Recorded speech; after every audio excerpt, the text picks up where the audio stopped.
Bonjour mes frères et sœurs. Que le Seigneur soit béni.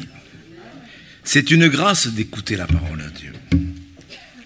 C'est vraiment une grâce. Quelques annonces que vous pouvez enregistrer, s'il vous plaît. Nous organisons du 14 au 16 février un camp de famille. Il est ouvert à tous, même à ceux qui sont sur le Zoom ou même à ceux qui sont sur la chaîne. Voilà, je pense qu'il est bon de temps à autre que nous nous retrouvions pour voir certaines vertus qu'il faudrait revoir dans le cadre des familles. Vous ne croyez pas? Vous voyez, je pense au respect. Est-ce que dans une famille, c'est important que nous respections son conjoint, etc. Vous voyez, c'est des choses, il faut les revoir. Il faut les revoir. Donc, du 14 au 16 février. Et au mois de mars, nous aurons un séminaire aussi pour les couples. Et je pense que c'est bien que les couples se retrouvent également. Il y a des choses qui ont besoin d'être vues. Vous savez, quand j'entends des chrétiens qui se mariaient depuis 6 mois et qui divorcent, je me dis, c'est pas possible. Ils n'ont pas eu l'aide qu'ils auraient dû avoir. On n'a pas jugé. Mais je me dis, il y a quand même, vous êtes d'accord avec moi, il y a quand même, moi je ne juge pas. Mais je pense que des fois, on n'a pas eu l'aide dont on aurait eu besoin. Voilà, donc priez pour cela, parce que c'est important que dans l'Église, les familles soient bénies. Voilà, et c'est la volonté de Dieu. Pour le séminaire au Genêt d'Or, vous savez que ce sont des chrétiens de différentes dénominations que nous rassemblons en Alsace plusieurs fois par an, dont vous avez toutes les inscriptions, si vous êtes intéressés, sur le site de l'Église. Au week-end de Pentecôte, nous organiserons au centre Diagora un rassemblement qui peut contenir 600 personnes, et nous voudrions vraiment le réserver, en plus de ceux de l'Église évidemment, à ceux qui partagent le Zoom avec nous. Voilà, donc inscrivez-vous en premier lorsque les inscriptions vont se mettre en ligne. Nous aimerions les 3 premières semaines le réserver à ceux qui sont sur le Zoom. Parce qu'il y a des gens qui vont venir d'un peu partout. Ça serait dommage que les frères et sœurs du Zoom qui souhaiteraient se retrouver ne puissent pas avoir de place. Voilà, nous avons mis un petit tronc avec écrit « Entraide » dessus. Pourquoi? Parce qu'il arrive de temps à autre qu'une famille se retrouve dans le besoin. Et je trouve que c'est bien dans l'Église de prendre soin de certains frères et sœurs qui sont dans le besoin. Donc voilà, il y a le tronc réservé à l'Église, mais il y a un petit tronc avec écrit « Entraide ». Et si vous avez le cœur d'aider cette famille, eh bien, je vous remercie de sa part. Lucas également m'a fait une annonce pour les parents des adolescents, le dimanche 19 janvier après le culte. Voilà, possibilité de manger ensemble. Voilà, nous avons bien sûr à cœur de nous occuper des ados, des enfants de l'Église. C'est bien de s'occuper de nos enfants, Alors s'il vous plaît, voilà, que les parents des ados puissent se retrouver pour faire le point, la meilleure façon de les entourer. Que le nom du Seigneur soit béni, mes frères et sœurs.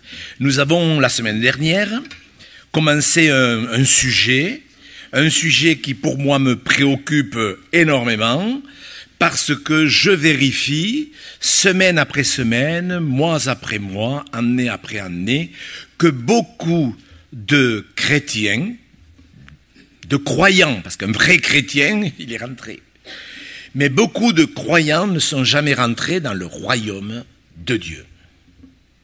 Alors ça fait sourire. Moi, quand il y a 20 ans en pastoral, je disais, mais il y a même des pasteurs qui ne sont pas nés de nouveau. Alors bien sûr, ça faisait rire les pasteurs.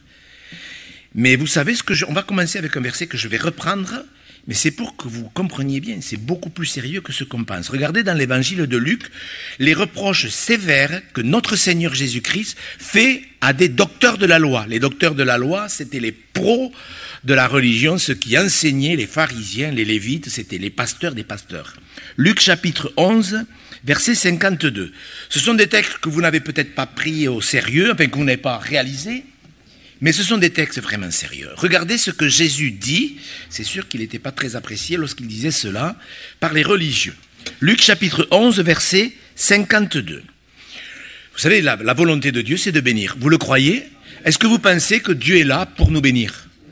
Bon, on l'a chanté, mais on est là pour lui, pour l'écouter, mais on ne peut que comprendre que Dieu est là pour nous bénir. Mais on peut ne pas être béni. Comme Olivier l'a si bien dit dans l'introduction pour prendre le pain et le vin, on peut choisir autre chose que la vie. Voilà. Regardez ce texte que Jésus a adressé à des religieux, des très religieux. Regardez ce qu'il leur a dit.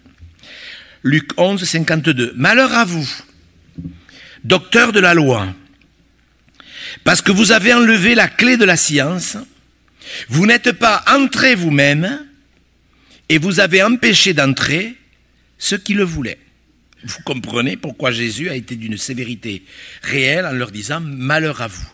Quand on empêche les gens de rentrer dans le royaume de Dieu, c'est un véritable malheur. Quand c'est en plus des hommes qui sont censés faire entrer les gens. Alors c'est vrai que pendant ce temps, là où j'étais un petit peu agacé avec mes pieds, j'ai beaucoup prié. J'ai beaucoup prié et je demande au Saint-Esprit la pensée de Dieu. Parce que si on n'a pas la pensée du Saint-Esprit, nos exhortations, elles servent à rien. Il faut savoir ce que l'Esprit dit aux églises. C'est pour cela que vous priez pour nous. Vous priez pour nous, les pasteurs? Il y en a 8 qui ont dit Amen. Mais c'est vraiment un bon début quand même. C'est bien ce 8. Hein. Est-ce que vous priez pour que nous ayons la pensée du Saint-Esprit? Si vous ne priez pas, on ne peut pas avoir la pensée du Saint-Esprit. C'est quelque chose d'extrêmement sérieux. Dont nous avons partagé la semaine dernière 3 textes, 4, mais en vérité 3, où Jésus nous indique, nous enseigne, nous exhorte à savoir comment nous devons nous comporter pour être dans le royaume de Dieu, pour entrer dans le royaume de Dieu. Nous avions vu le premier point, c'est par rapport à la nouvelle naissance, pour être un chrétien, c'est pas question d'être protestant, catholique, évangélique ou autre, ça veut rien dire. Un homme rentre dans le royaume de Dieu quand il passe par la nouvelle naissance. Cette nouvelle naissance, elle est précédée d'une profonde conviction de péché qui produit ou pas une repentance et qui, elle aussi, produit ou pas une profonde conversion. S'il n'y a pas conviction de péché, repentance et conversion, il n'y a pas de nouvelle naissance. Il peut y avoir une expérience parce que j'ai été guéri, voilà, Dieu m'a montré qu'il était vivant, donc on prend le baptême, parce qu'il y a des pasteurs vachement fins aussi qui vont vous dire, mais prends le baptême maintenant que tu as été guéri, et pourquoi? Ben parce qu'il faut prendre le baptême. Et les gens ils prennent le baptême, mais ils ne sont pas passés par la repentance et la conversion, et la nouvelle naissance. Et le résultat, c'est qu'on a des églises entières rempli de gens qui ne sont pas nés de nouveau. Et c'est pour ça que Jésus ne peut pas bâtir son église, parce que Jésus bâtit son église avec des gens qui sont nés de nouveau. Et ça n'a rien à voir avec une dénomination. Un disciple, Jésus a dit, faites des disciples. Alors regardez, il y a un texte que j'ai à cœur de lire avec vous. C'est dans le livre des Actes où il nous est parlé d'une catégorie de chrétiens. Regardez, c'est beau quand même.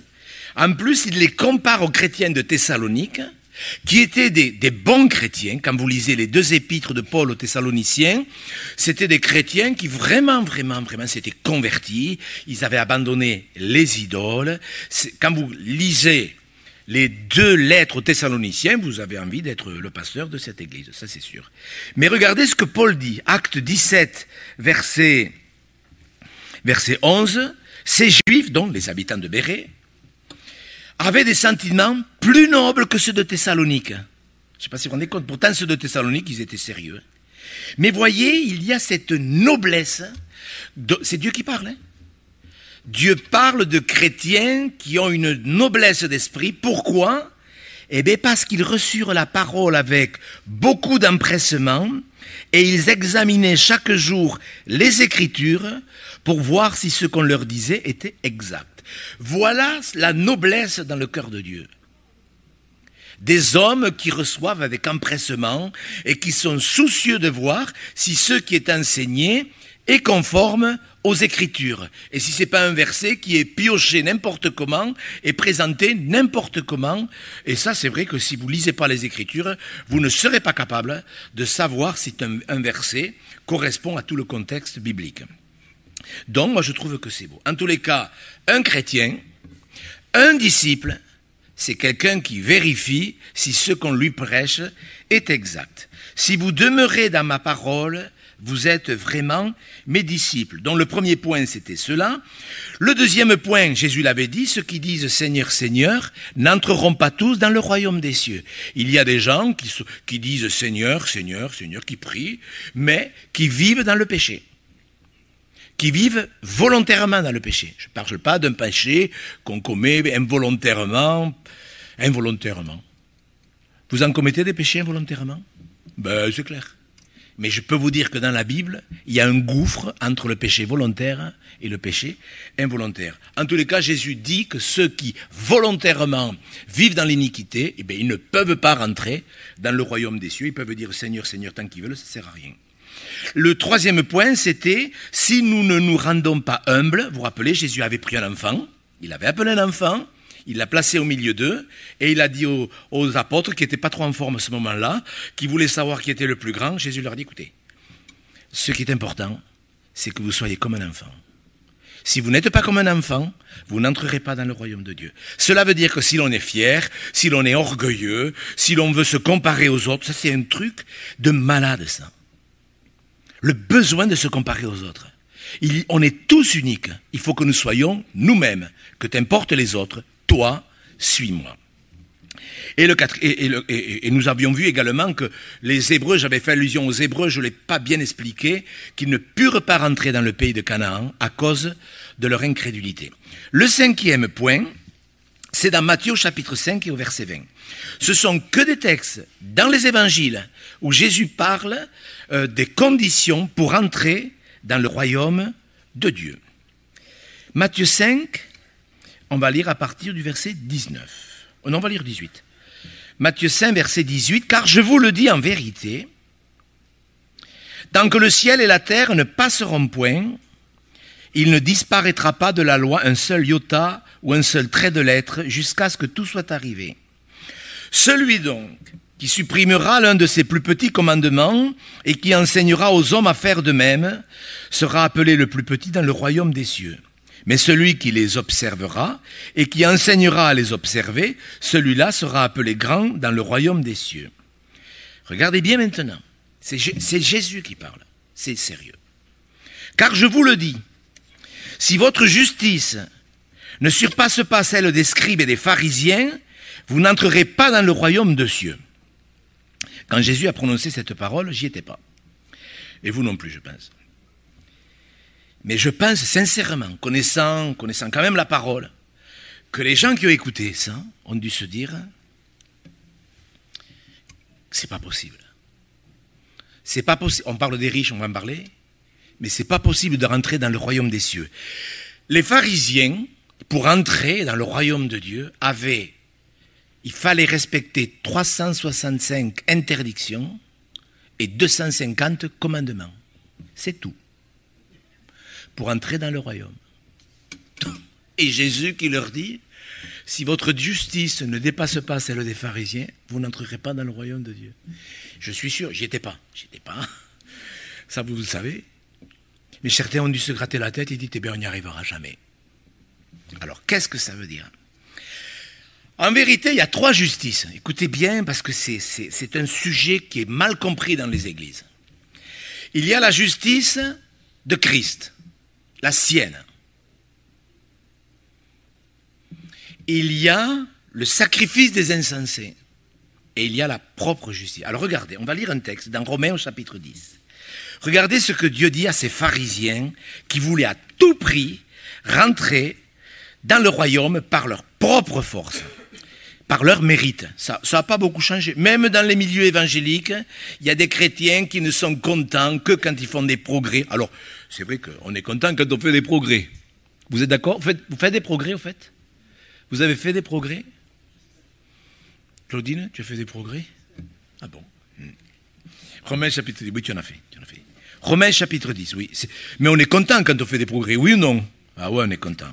Dans Romains au chapitre 10, c'est très bien expliqué. Jésus s'adresse à ces pharisiens ils ont, voyez, c'est le problème du déséquilibre. Et je bénis Dieu pour Michael qui a un enseignement vraiment équilibré. Mais regardez, dans Romains au chapitre 10, C'est un problème, ça. Regardez, frères, le vœu de mon cœur et ma prière à Dieu pour eux, c'est qu'ils soient sauvés. Je leur rends le témoignage qu'ils ont du zèle pour Dieu, mais sans intelligence. Vous voyez, quand on a du zèle sans intelligence. Et il y a plein de chrétiens comme ça. Ils ont du zèle, mais ils n'ont pas d'intelligence. Ou l'inverse, ils ont de l'intelligence et pas de zèle. Bon, mais là, c'est ce cas-là. Regardez, ne connaissant pas la justice de Dieu, qu'est-ce qu'ils font? Ils cherchent à établir leur propre justice. Et ils ne sont pas soumis à la justice de Dieu. Alors, je ne sais pas si c'est clair pour vous, mais je vous l'explique. Pour entrer dans le royaume de Dieu, il ne faut pas respecter des centaines de commandements et des centaines d'interdictions. Pour entrer dans le royaume de Dieu, il faut être couvert par le sang de Jésus-Christ. Personne ne peut rentrer dans le royaume de Dieu s'il n'entre pas couvert par la justice de Christ. Et c'est vrai qu'il y a des chrétiens qui confondent la justification et la pratique de la justice. Mes frères et sœurs, c'est un sujet, je me rends compte qu'il y a plein de chrétiens qui planent là-dedans.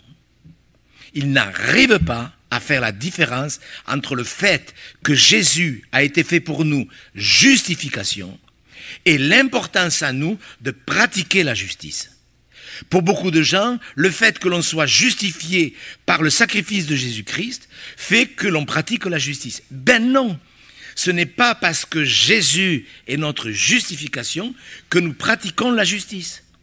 Et il y a, en plus, c'est un sujet biblique qui est archi bien expliqué. Dieu nous demande de vivre la vérité. C'est pour ça que Salomon dans l'Ecclésiaste 4, 17, parle du sacrifice des insensés. Le sacrifice des insensés, c'est ce que font ces chrétiens qui disent Seigneur, Seigneur. Ils font des choses, mais ils n'obéissent pas. La justice, ça doit se vivre. Et d'ailleurs, vous avez vu ce que dit dans l'Apocalypse, je crois que c'est le dernier avertissement, Apocalypse 22, verset 11, que celui qui se souille, que celui qui est saint se sanctifie, et que celui qui pratique la justice continue à la pratiquer. Ouais. Ça prouve bien que les chrétiens sont toujours devant un choix, la vie et la mort. Je choisis ou le sacrifice des insensés, je sers Dieu, mais c'est facile à comprendre. Est-ce que je peux prêcher sans obéir à Dieu? Mais bien sûr. Mais vous voyez ce que je veux dire? La justice, c'est ça. Je prêche pas, j'obéis à Dieu. Je ne fais pas chanter, j'obéis à Dieu. On peut tout faire dans le royaume de Dieu sans obéir à Dieu. Rappelez-vous le psaume 51, où David a été confronté à son péché, et le soir même, il a composé le psaume 51, où il avait fait la comédie pendant 1 an, et à la fin, il dit, parce qu'il avait offert des sacrifices, ne vous inquiétez pas, pendant le laps de temps. Mais il dit, d'ailleurs on peut le lire, c'est au verset 19 et 20, s'il vous plaît. Je l'ai marqué, psaume 51, regardez, à la fin, il dit, maintenant, voyez, regardez, il dit, des sacrifices qui sont à... Non, regardez. Verset 18. Si tu avais voulu des sacrifices, je t'en aurais offert. Tu ne prends pas plaisir aux sacrifices. Ah bon? Ben oui. Les sacrifices qui sont faits quand on désobéit, je peux vous dire que Dieu n'y prend pas plaisir. Les sacrifices qui sont agréables à Dieu, c'est un esprit brisé. Ô Dieu, tu ne dédaignes pas un cœur brisé et contrit.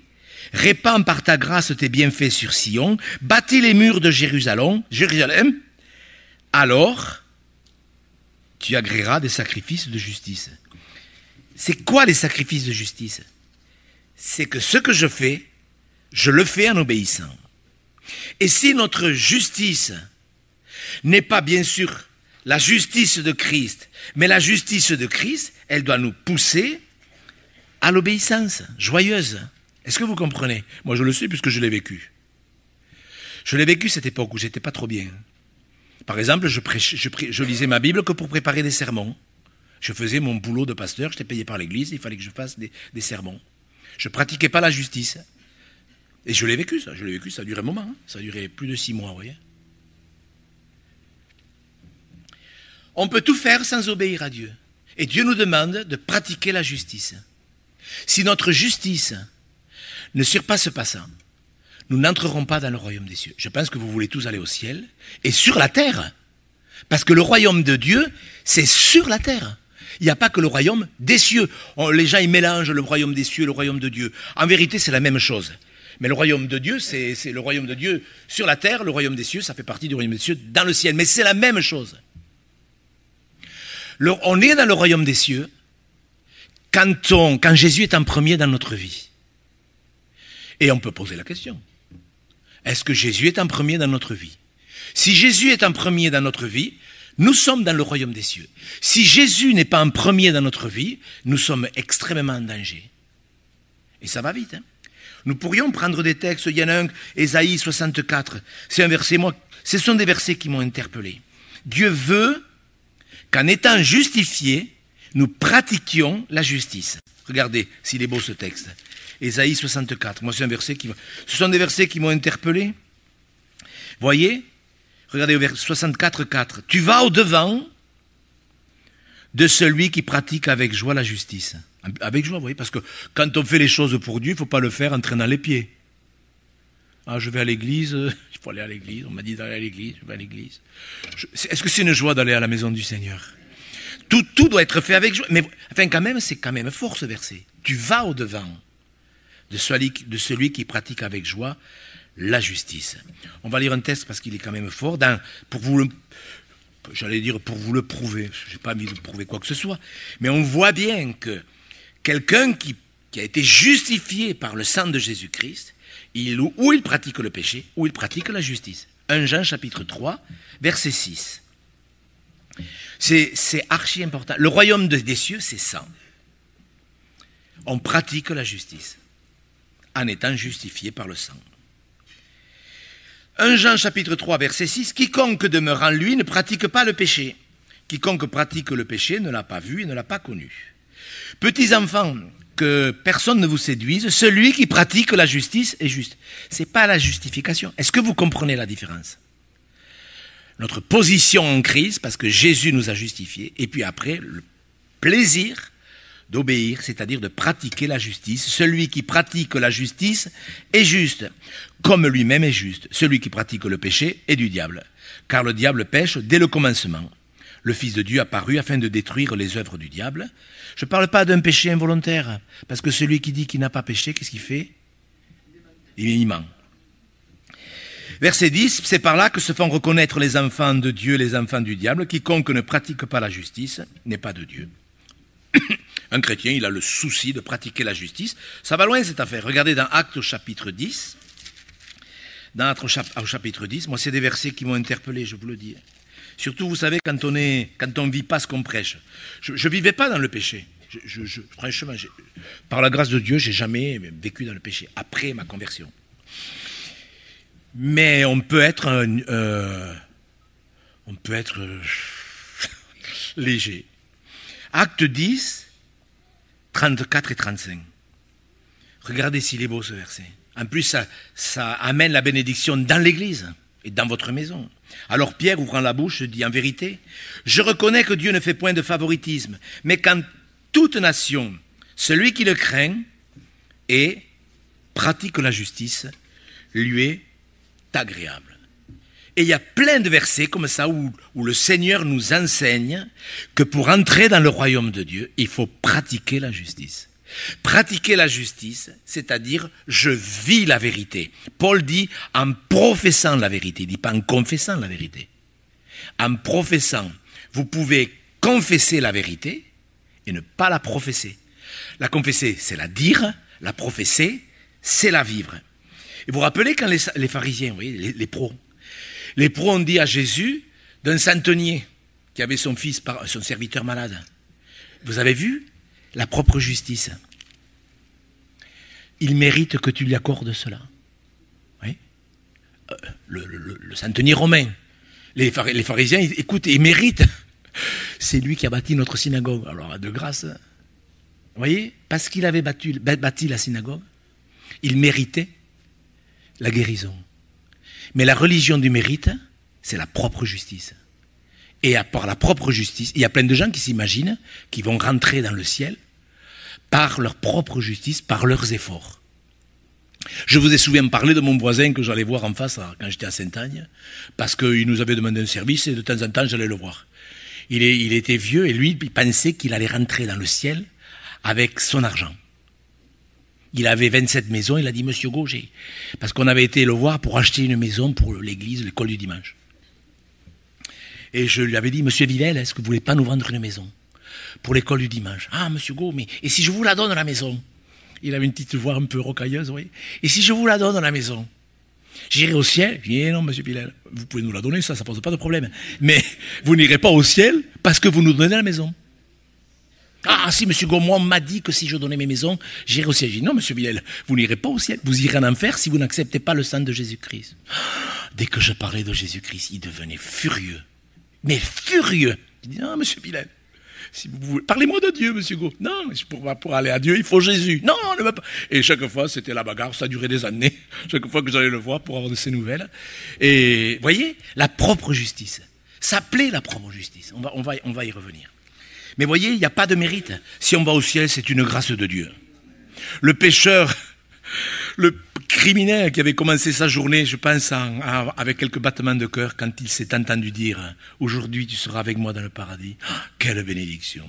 Voilà ce que c'est la justice de Christ. On entre dans le royaume de Dieu par la justification de Jésus-Christ, et parce qu'on pratique la justice, on reste sur le chemin étroit du Seigneur Jésus-Christ. Voilà ce qu'on rentre.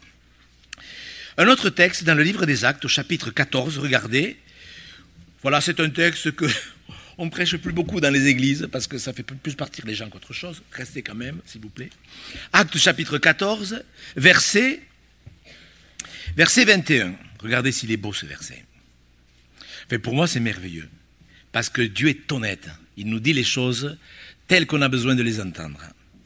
Acte 14, verset 21. Quand ils eurent évangélisé cette ville et fait un certain nombre de disciples, ils retournèrent à Lystre, à Icône et à Antioche, fortifiant l'esprit des disciples et les exhortant à persévérer dans la foi, en disant, lisez bien avec moi, que c'est par beaucoup de tribulations qu'il nous faut entrer dans le royaume de Dieu. Bon. Vous dites Amen? Je relis parce que j'ai l'impression que vous n'avez pas bien entendu. Paul nous dit, le Seigneur nous dit, une fois que nous sommes devenus des disciples, que c'est par beaucoup de tribulations qu'il faut rentrer dans le royaume de Dieu. Alors, comme je l'ai dit la semaine dernière, réécoutez ce que j'ai dit la semaine dernière parce que je ne peux pas prendre le temps de le redire. Aujourd'hui, en vérité, on veut présenter un salut facile, comme ça on garde les gens facilement, etc., etc. Il faut que le chemin soit facile. Voilà ce que les gens ils veulent entendre.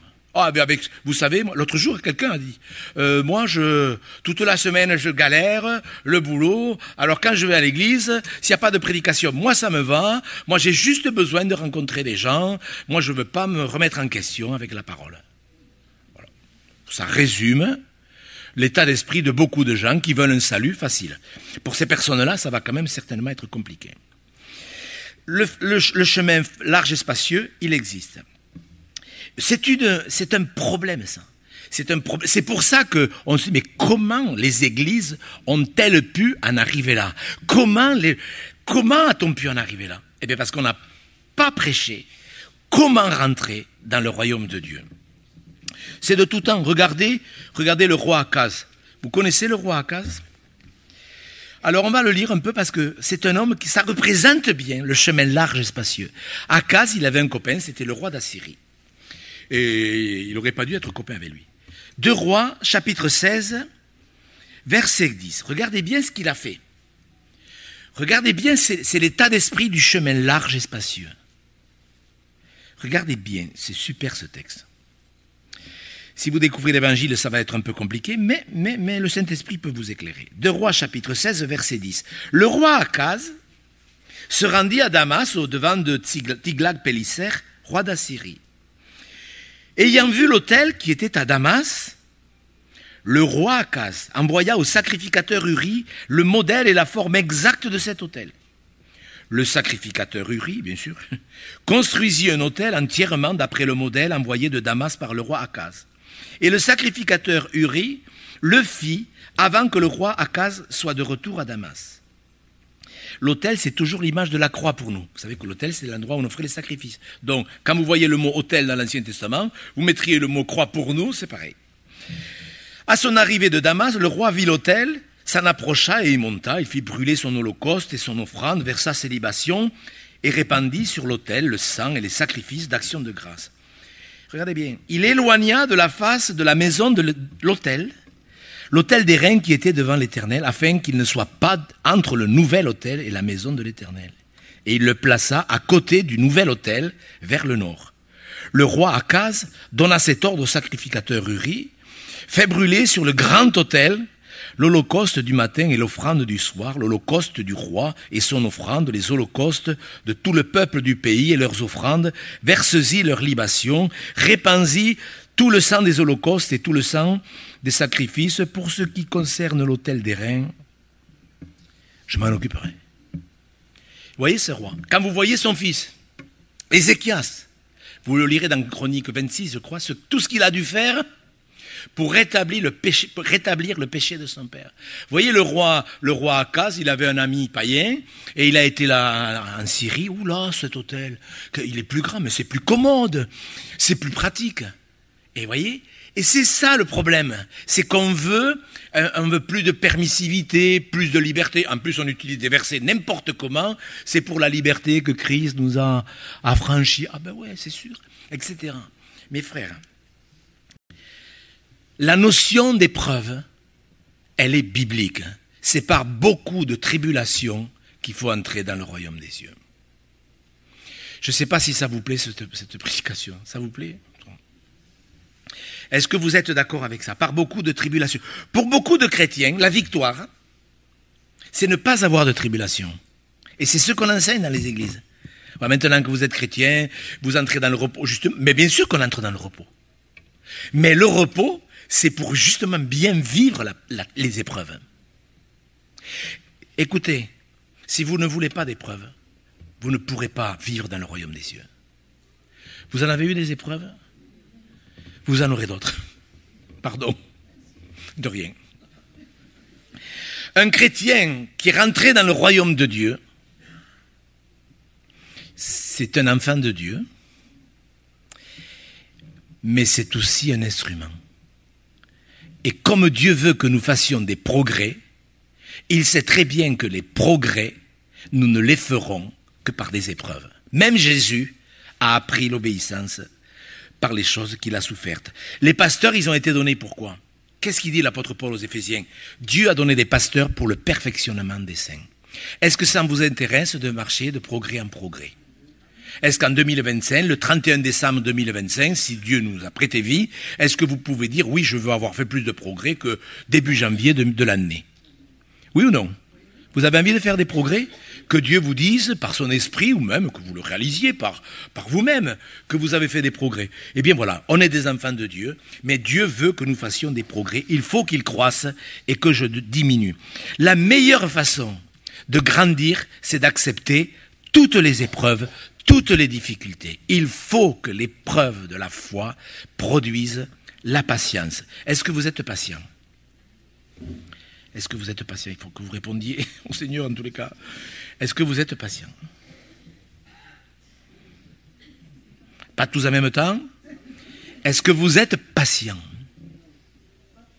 Est-ce que vous croyez que Dieu veut que vous appreniez la patience? Oui.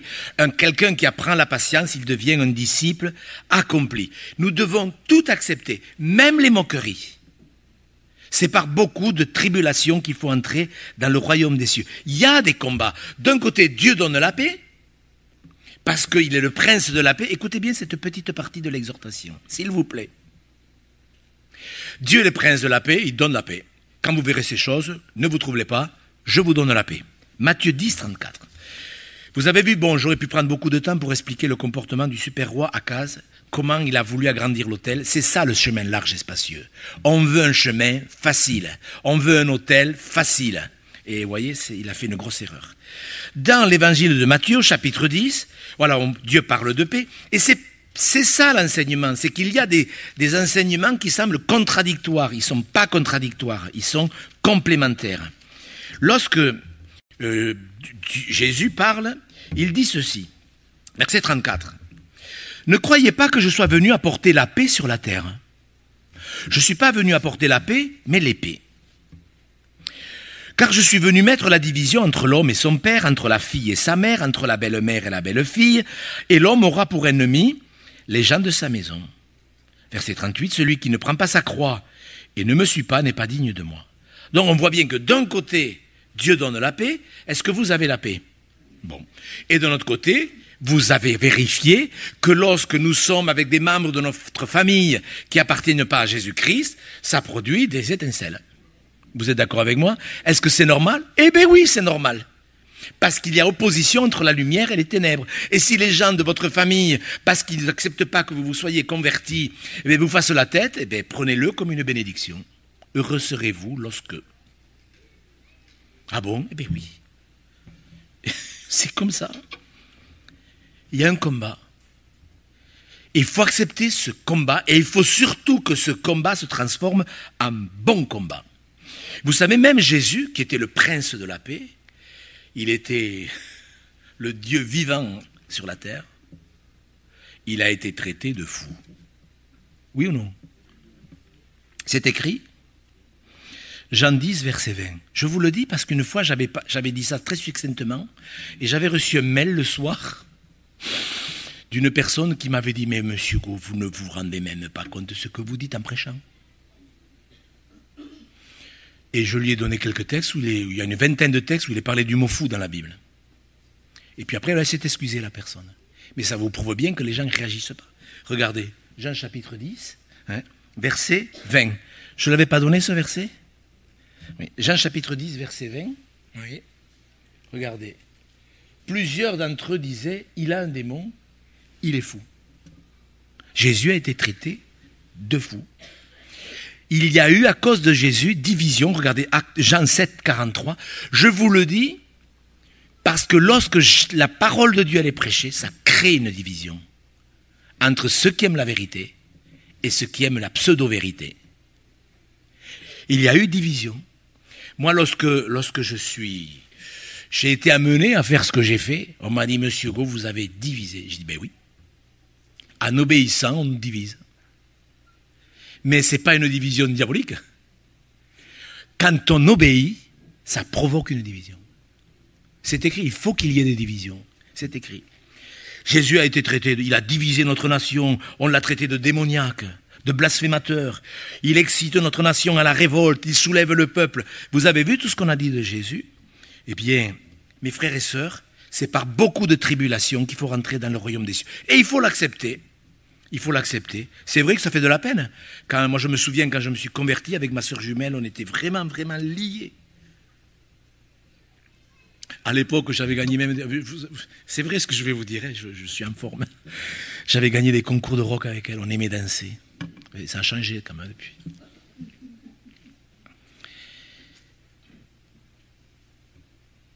Et elle m'a dit, mais tu es fou, Gérard.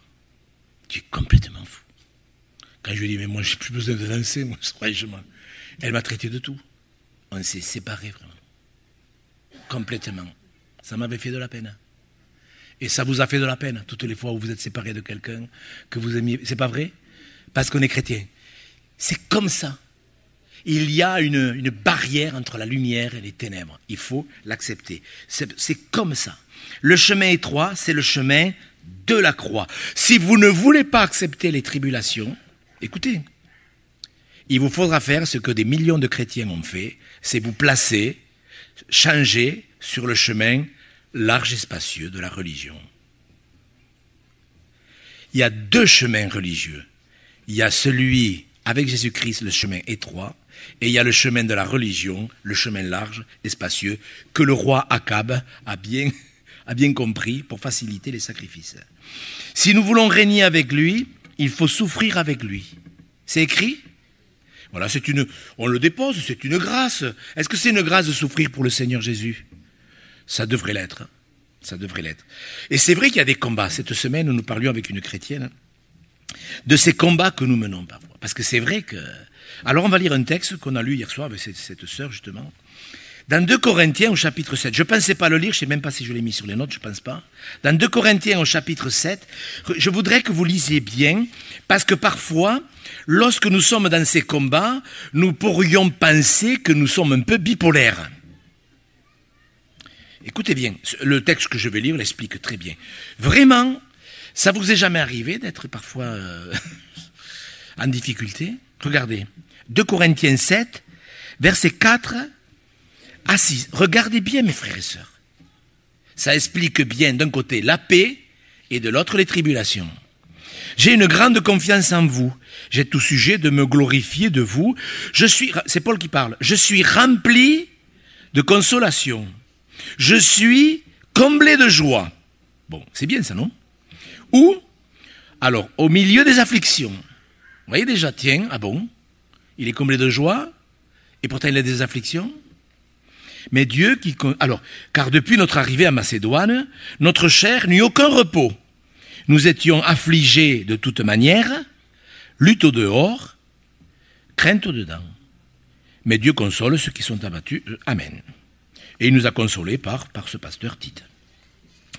Mes frères et sœurs, est-ce que vous comprenez? D'un côté, on est rempli de consolation, d'un côté, on est rempli de paix, et en même temps, lutte au dehors, crainte au dedans. Est-ce que vous l'avez vécu, ça? Mais c'est normal. Mais c'est vrai qu'on pourrait dire, tiens, c'est bizarre, ça. Le gars, il est rempli de consolation, il est rempli de joie, il est rempli de paix, et en même temps, il a des luttes et des combats. Oui ou non? C'est normal. Écoutez, c'est Paul qui parle. Lisez les écrits de David. Il va parler de le bonheur et la grâce m'accompagneront tous les jours de ma vie. C'est merveilleux. Et juste après, il dit dans le psaume qui suit, ou le deuxième, le 25, c'est où il dit les angoisses de mon cœur augmentent. Quand on est dans le royaume de Dieu, il y a des tribulations. Parce que Dieu est intéressé par notre perfectionnement. Si vous n'êtes pas intéressé par les progrès, vous allez petit à petit vous glisser sur le chemin large et spacieux de la religion. Vous ferez comme le roi Akaz, vous chercherez un hôtel plus large, une église plus facile, un service plus facile. Moi, je veux pouvoir composer entre le monde et Dieu. On doit pouvoir arriver à trouver un chemin. Vous vous rappelez, je me vient à l'esprit, dernièrement avec les petits-enfants de Lucas, on a regardé le dessin animé de 1978. Je sais qu'il y en a plusieurs, c'est sur le voyage du pèlerin. Vous connaissez le voyage du pèlerin? Année 78. Je n'ai pas regardé les autres, c'est pour ça que je préfère pas m'avancer. Et à un moment donné, vous savez, fidèle, le chrétien fidèle, il est sur le chemin du ciel. Il y avait le panneau, la cité céleste. Et il y a bien sûr des obstacles et tout, c'est compliqué. Il est sur le chemin étroit. Et puis tout d'un coup, il se rend compte qu'à côté, il y a un chemin large et spacieux. Et pareil, ça va à la cité céleste. Ils sont parallèles. Le chemin étroit et le chemin large, ils sont parallèles. La cité céleste, tous les deux. Qu'est-ce qu'il fait? Il se met sur le chemin large et spacieux puisqu'il mène dans la cité céleste. Le problème, c'était que c'était une ruse du diable et qui s'est retrouvé dans la prison du désespoir. Vous avez lu vous l'avez lu, ce bouquin? Franchement, pour les enfants, si vous avez des enfants et des petits-enfants, je vous conseille de le regarder avec eux. C'est vraiment bien fait. Et ça explique justement ce qu'est la marche avec Dieu, mais après on se retrouve dans des chemins compliqués, et on croit qu'on est sur la cité céleste, et en vérité on se retrouve dans une prison. C'est bien de lire ces bouquins, franchement c'est bien fait. Lutte au dehors, crainte dedans, est-ce que ça peut arriver? Oui, c'est normal. C'est tout à fait normal qu'il y ait des luttes au dehors. Ne vous traumatisez pas, parce que d'un côté, vous pouvez chanter « Je suis heureux parce que Jésus m'a sauvé » et une heure après, avoir des craintes. C'est tout à fait normal, c'est pas de la bipolarité, c'est le combat. C'est par beaucoup de tribulations qu'il faut rentrer dans le royaume des cieux. Sixièmement, Marc chapitre 10. Marc chapitre 10, le Seigneur parle à un jeune qui s'interroge. Le gars, il est soucieux, c'est vraiment, je ne sais pas comment aujourd'hui on le traiterait dans les églises, ce gars, si quelqu'un venait dans les mêmes conditions. Marc chapitre 10, verset 17. Comme Jésus se mettait en chemin, un homme accourut, et se jetant à genoux, tu te dis, bon, c'est bien parti, ça va bien finir. Un homme se jeta à genoux devant lui. « Bon maître, lui demande-t-il, que dois-je faire pour hériter la vie éternelle ?» Jésus lui dit, « Pourquoi m'appelles-tu bon? Il n'y a de bon que Dieu seul. Tu connais les commandements. tu ne commettras point d'adultère, tu ne tueras point, tu ne déroberas point, tu ne diras point de faux témoignages, tu ne feras tort à personne, honore ton père et ta mère. Il lui répondit, Maître, j'ai observé toutes ces choses dès ma jeunesse. Et nous, on aurait répondu, eh bien écoute, t'es un disciple. T'es un disciple. En plus, t'es riche. C'est bien. Je ressens même que tu as le don de libéralité pour l'église dans laquelle tu vas. Oui, moi je ressens ces choses, vous savez. Mais c'est bien, ça. Tu peux prendre le baptême de suite, vraiment, c'est bien. Merci Seigneur, les frères, on a... Non mais je dis ça en souriant, mais je peux vous dire qu'il y a eu des passe-droits avec des riches, hein. Croyez-moi. Regardez Jésus, Jésus l'ayant regardé l'aima, parce que Jésus aime tous les gens, même il savait très bien comment ça allait se terminer. Il te manque une chose, va, vends tout ce que tu as, donne-le aux pauvres, et tu auras un trésor dans le ciel. Puis viens et suis-moi. Mais affligé de cette parole, cet homme s'en alla tout triste, car il avait de grands biens. Jésus, regardant autour de lui, dit à ses disciples qu'il sera difficile à ceux qui ont des richesses d'entrer dans le royaume de Dieu. Voyez, les richesses. Alors, ces textes, ils ont été archi mal expliqués. Est-ce que l'on peut être riche et chrétien? Est-ce que tous les riches ont besoin de se débarrasser de leur richesse? Regardez dans l'Ancien Testament, tous ces... Job, est-ce qu'il était riche? Abraham, est-ce qu'il était riche? Jacob, est-ce qu'il était riche? On peut prendre tous les hommes de Dieu. C'est impressionnant combien de serviteurs de Dieu ont été... Mais comme ce n'était pas un obstacle, comme c'était un second, ça ne les a pas empêchés d'être dans le royaume de Dieu. Mais il y a des choses qui pour nous empêchent d'entrer dans le royaume de Dieu. La richesse est certainement l'obstacle le plus gros pour quelqu'un. Parce que quelqu'un qui a de l'argent, il se confie dans ses richesses. Bon, ça tient debout l'explication. Mais le problème, c'est pas l'argent. Le problème, c'est ce qui prend la place de Dieu. La richesse. La richesse, c'est même pas la richesse. Vous savez, l'amour de l'argent, ça suffit. L'amour de l'argent est la racine de tout. Il n'y a pas besoin d'être riche pour ne pas entrer dans le royaume de Dieu. Le seul fait d'aimer l'argent peut empêcher quelqu'un d'entrer dans le royaume de Dieu, ou même l'en faire sortir surtout, une fois qu'il y est rentré. Donc, c'est pas la richesse matérielle. Bien sûr que certaines personnes ne se convertiront jamais parce qu'elles n'ont pas besoin de Jésus, à moins que ces personnes tombent malades. C'est bizarre, comme tout d'un coup, ça peut changer. Mais la richesse, ça peut être les pensées. Regardez avec moi dans Matthieu. Je tiens à ce que nous regardions ces choses pour que vous compreniez bien cela. Dans Matthieu chapitre 16, en plus, Pierre avait reçu une super révélation et quelques minutes après, Jésus leur parle de sa mort, de ses souffrances. Lisons-le.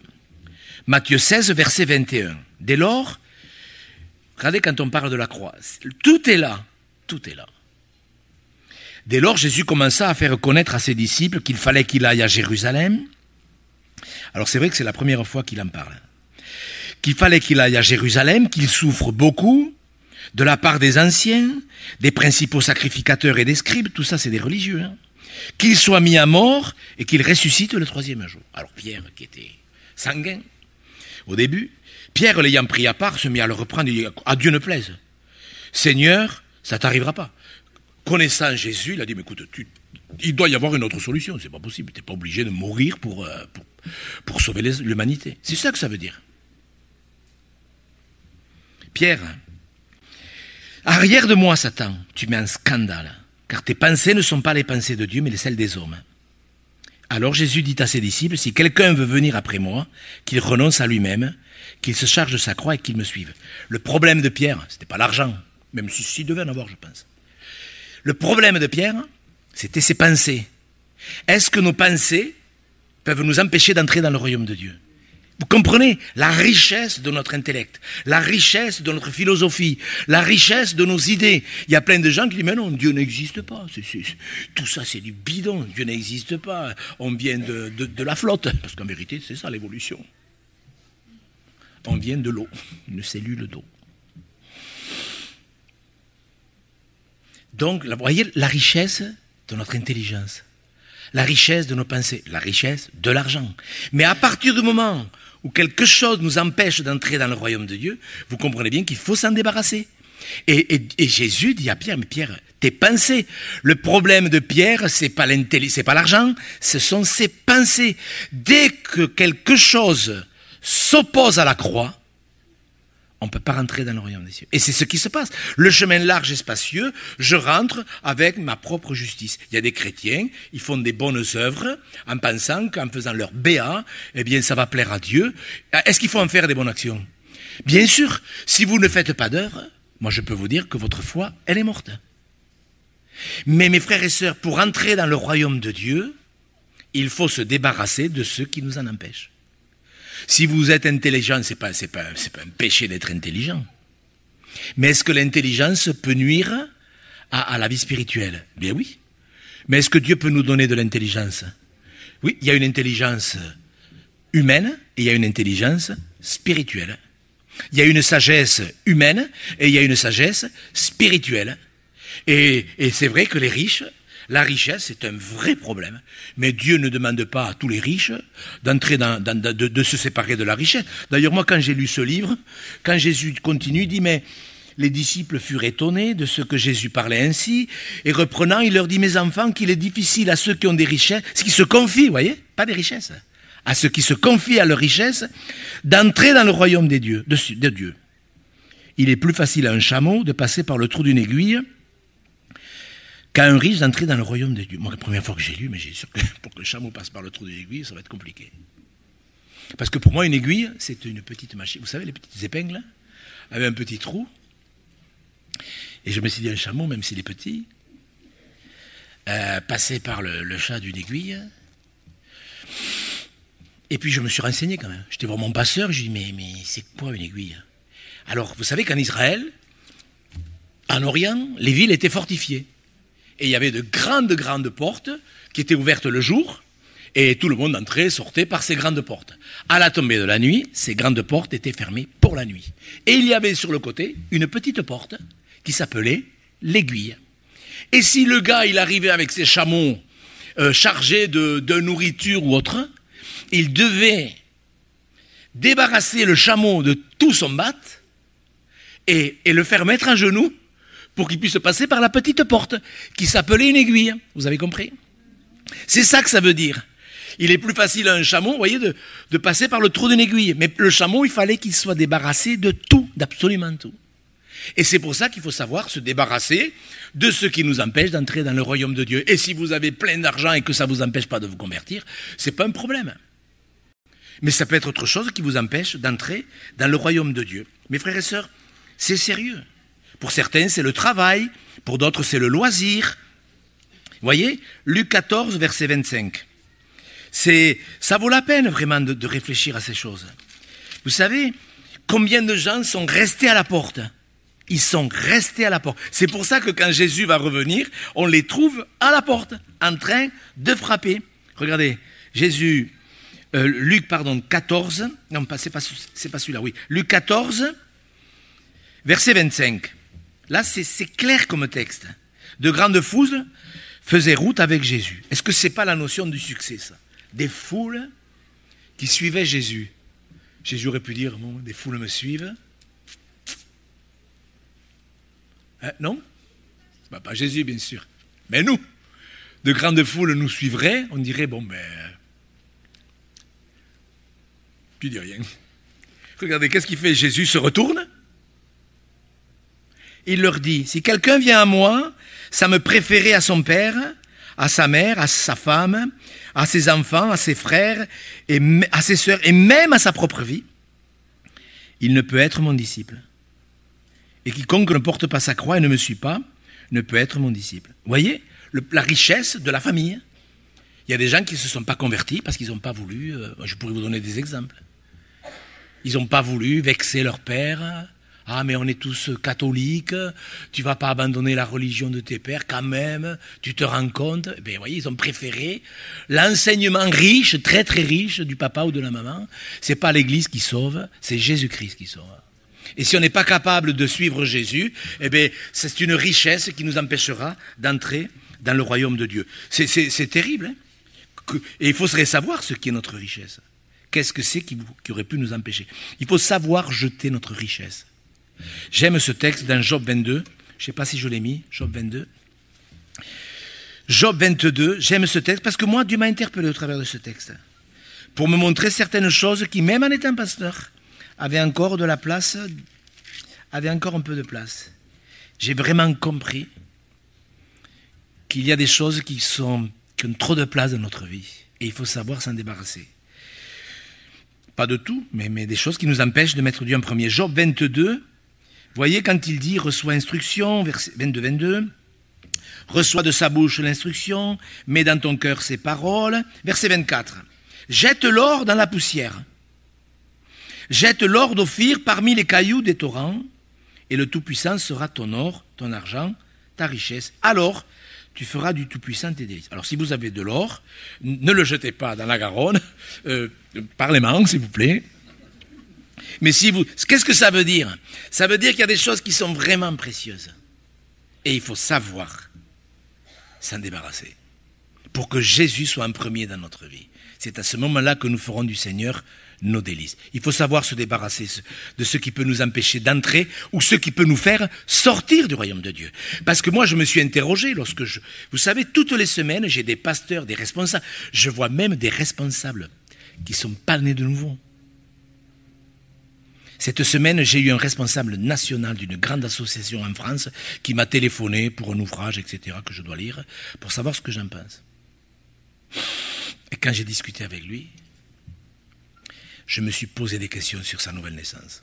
Alors je peux me tromper, c'est évident, mais je peux vous dire qu'il y a beaucoup de gens qui ne sont pas sauvés.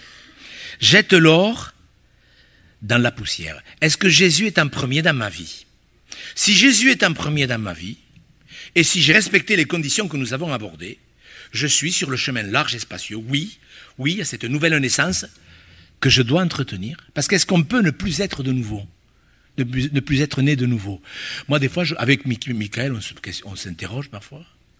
Et un jour, il m'a dit, mais monsieur Gault, cette personne, c'est pas qu'elle n'était pas née de nouveau, c'est qu'elle n'est plus née de nouveau. Elle a abandonné le chemin. Et on peut faire marche arrière et prendre, comme fidèle dans le film Le voyage du pèlerin, parce que c'est pratique. Nous, notre devoir, c'est de faire des disciples. Moi, je suis là pour faire des disciples. Je ne suis pas là pour avoir des adhérents ou pour avoir une grande foule. Moi, ma responsabilité, c'est de faire des disciples. Jésus bâtira son Église avec des disciples, quelle que soit la dénomination de laquelle ils font partie. On m'a posé dernièrement une question, mais monsieur Gault, il y a plein de gens de différentes dénominations qui vous appellent pour vous donner la main d'association. Est-ce que ça ne serait pas de l'œcuménisme? Oui, les gens, bien sûr que c'était une bonne question. J'ai dit, mais non. L'œcuménisme, c'est quand on s'unit avec des gens qui ne sont pas nés de nouveau. L'œcuménisme, ça veut dire universel. On s'unit avec tout le monde au nom de l'amour. Ça peut être très très mauvais. Mais si vous vous unissez avec des gens, des baptistes, qui sont tous nés de nouveau, c'est pas de l'œcuménisme, vous comprenez? C'est de l'unité. Vous me suivez? Donc le Seigneur Jésus bâtira son Église avec des gens qui sont nés de nouveau. Quelqu'un qui est né de nouveau, quelqu'un qui accepte tout ce qu'on a vu dimanche dernier et aujourd'hui, ce sont des gens qui sont sur le chemin. Je résume. Si Jésus est en premier, vous êtes dans le royaume de Dieu. Jésus, il est la porte. Jésus, il est le chemin. Vous êtes d'accord? Quand Jésus est en premier, vous êtes sur le chemin. Vous êtes dans le royaume de Dieu. Quand Jésus est en second, en troisième, vous êtes sur le chemin large et spacieux. C'est pour ça que Jésus a dit, si la lumière qui est en toi est ténèbre, combien grandes seront ces ténèbres. Dès qu'on sort du chemin étroit pour aller sur le chemin large, on se retrouve embrouillé dans un mauvais chemin. Jésus a dit, celui qui me suit ne marchera pas dans les ténèbres, mais il aura la lumière de la vie. Pourquoi? Parce que Jésus, il est la porte, Jésus, il est le chemin, Jésus, il est la lumière. Si Jésus est en premier dans votre vie, vous êtes sûrement dans le chemin. Vous êtes obligatoirement dans le chemin. Vous me suivez? Vous n'avez pas besoin de vous poser des questions, Seigneur, que je marche sur ton chemin. Si Jésus est en premier, je peux vous dire que vous êtes sur le chemin de la volonté de Dieu, vous êtes sur le chemin de la cité céleste. Mes frères et sœurs, est-ce que vous comprenez ces choses? Pour entrer dans le royaume de Dieu, la nouvelle naissance, ce n'est que le départ. Et puis après, il y a tout ce processus qu'on a partagé. Voilà, que le nom du Seigneur soit béni. Vous êtes d'accord, mes frères et sœurs? Vous ne croyez pas qu'il est beau le chemin du Seigneur, même si l'autel il n'est pas si large que celui de la Syrie? Vous ne croyez pas qu'il vaut mieux le seul autel de la croix? Et est-ce qu'il faut ajouter quelque chose à la croix? Sérieusement, moderniser l'Église, sérieusement. Moderniser l'Église, ça frise la stupidité. Il n'y a pas d'Église à moderniser. Jésus a demandé de ne rien ajouter et de ne rien retrancher. Que le nom du Seigneur soit béni pour sa divine parole. Vous êtes d'accord qu'on le loue et qu'on le remercie de nous avoir laissé tout cet enseignement, parce que je l'ai inventé, c'est dans les Saintes Écritures, que son nom soit béni. Prions très sincèrement, très sérieusement. Notre Père, nous te remercions pour ta parole. Nous comprenons pourquoi tu as dit que tu nous avais tout dit à l'avance. Oui, Seigneur Jésus. Avant de remonter aux cieux et de t'asseoir sur ce trône de la grâce, tu nous as tout annoncé. Pour que nous sachions comment entrer dans ce royaume, comment y rester et comment comprendre toutes ces luttes et ces combats tout en étant bénis. Seigneur Jésus, du fond du cœur, nous t'exprimons notre reconnaissance pour avoir pris le temps de nous enseigner toutes ces choses. Nous languissons ce jour où nous comparaîtrons devant toi, mais nous voulons sur la terre être de vrais disciples. Seigneur, vraiment, c'est notre désir le plus profond, être de véritables disciples. Apprends-nous à être comme ces Béréens qui examinent tous les jours dans les Écritures ce qui leur était enseigné. Nous te remercions, Seigneur Jésus. Du fond du cœur, tous ensemble, nous te disons merci, Seigneur. Amen.